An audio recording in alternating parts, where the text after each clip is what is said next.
Ladies and gentlemen, hey, hi, how you doing? Welcome back to the channel. Thank you so much for stopping by. Today, the Season 4 Reloaded update dropped for Modern Warfare 3, Warzone, and Modern Warfare Zombies. And of course, because this is a major title update that, yes, everyone is going to have to go through and download, we've got a bunch of patch notes associated with it for multiplayer, zombies, and Warzone alike. So starting first on the multiplayer and the zombie side of things, we've got our Wednesday, June 26th update. Of course, we've already seen the roadmap for this season several weeks back. We talked a little bit about the content overview and all the new changes coming in their blog post reveal earlier on this week, but we got a couple of new maps for multiplayer. Incline's a snowy map, Das Gross is a reimagined Das House, Bit Villa is an 8-bit favela, which looks really cool. Also, Get Higher, the parkour course, is coming back with some actual camo rewards, so that's very cool as well. We got the new shotgun, the Reclaimer 18, the sledgehammer, a couple of new aftermarket parts coming this season, handful of new modes like Mutation, which is humans versus beasts, Bit Party, which is the 8-bit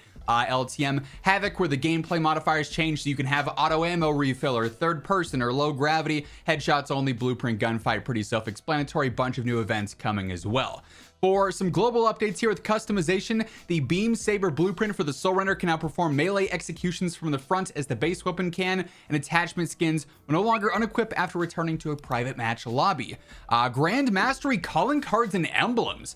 In Season 4 Reloaded, we're introducing new calling cards and emblem rewards for players who completed the Grand Mastery grind in MW3. Players who have reached these accomplishments before this update will be granted their respective items in the coming days. The new Grand Mastery rewards breakdown is as follows. So MW3 multiplayer Grand Mastery is a new calling card, emblem, and charm. Zombies is a calling card, emblem, and charm. And then MW2 Zombies also has a calling card, emblem, and charm. So new sort of end goal grind if you're interested in that stuff.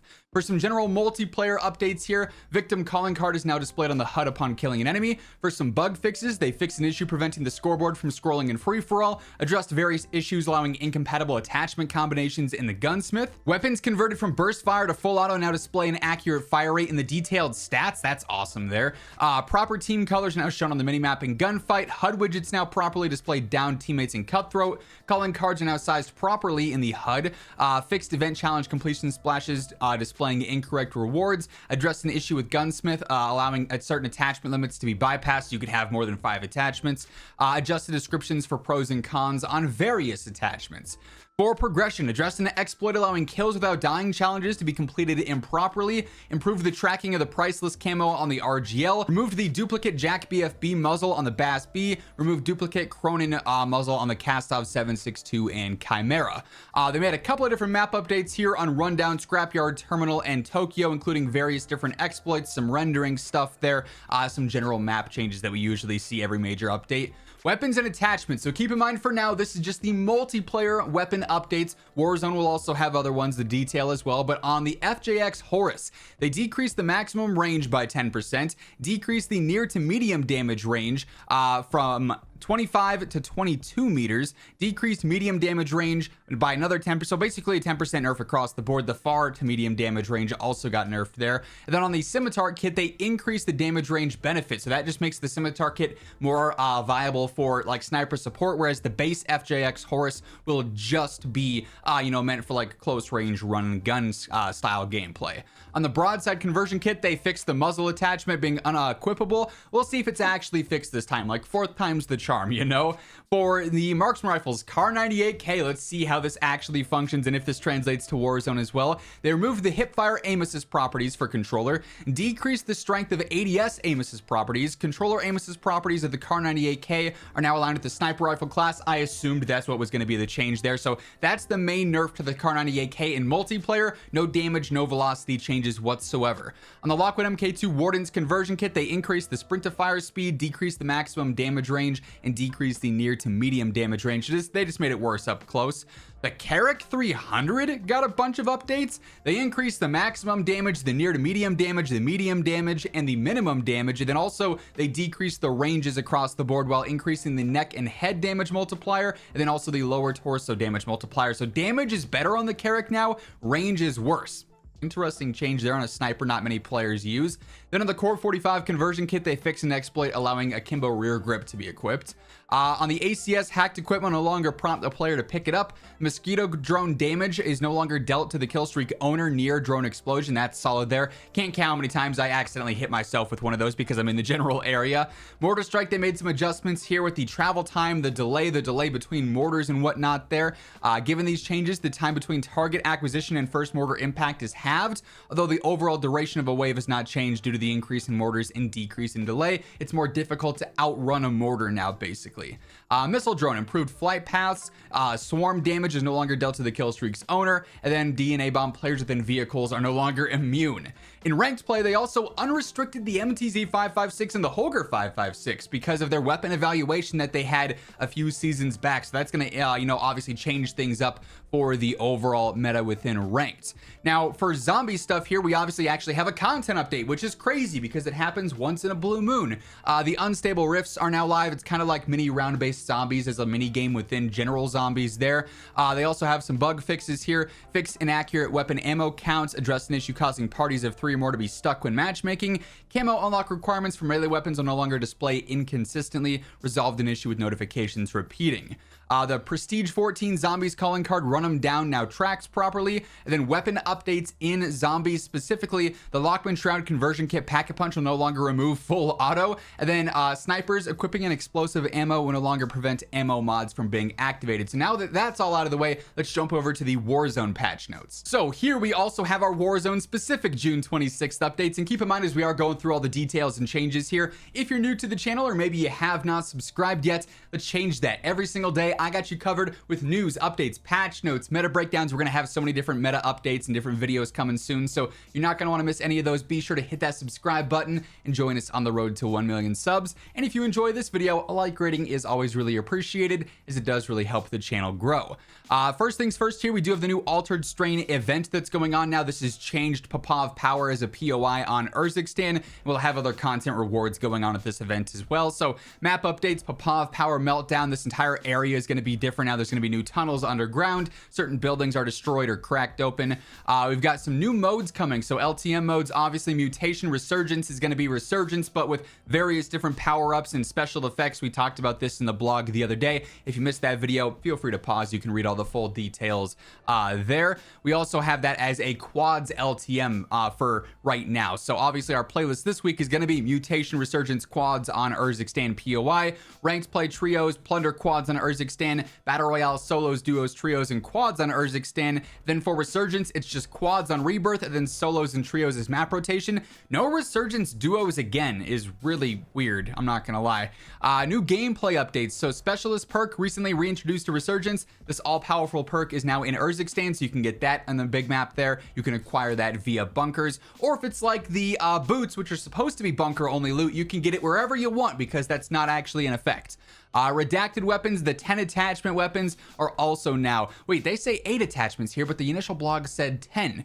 Whatever it is, it's more than 5 attachments. You can find these in loot hot zones, and bunkers can be acquired via bunkers and other undisclosed locations as well. For weapon updates, here we obviously have our new Reclaimer 18 shotgun. We'll probably have a video on that here soon. The Sledgehammer melee as well. Then we get into our actual weapon updates. So, Battle 27, lower torso modifier increased by 0.1, so it'll be a little bit better to the lower torso. Its overall damage is still kind of mediocre. MCW gets another long-range damage buff. Mid damage increased by 2. The velo is also better. Hopefully this finally puts the MCW in the long-range meta conversations. We're going to have to see how the damage values work out, but that should make it at least relatively competitive. Holger 556 near to mid damage range was buffed by 10 meters. They also increased the velo. I like to see that. I like that we're seeing velocity increases on these. They're not significant, like they're not super crazy, but they're increases. MTZ 556 also got a velo increase. That makes this thing really good right now.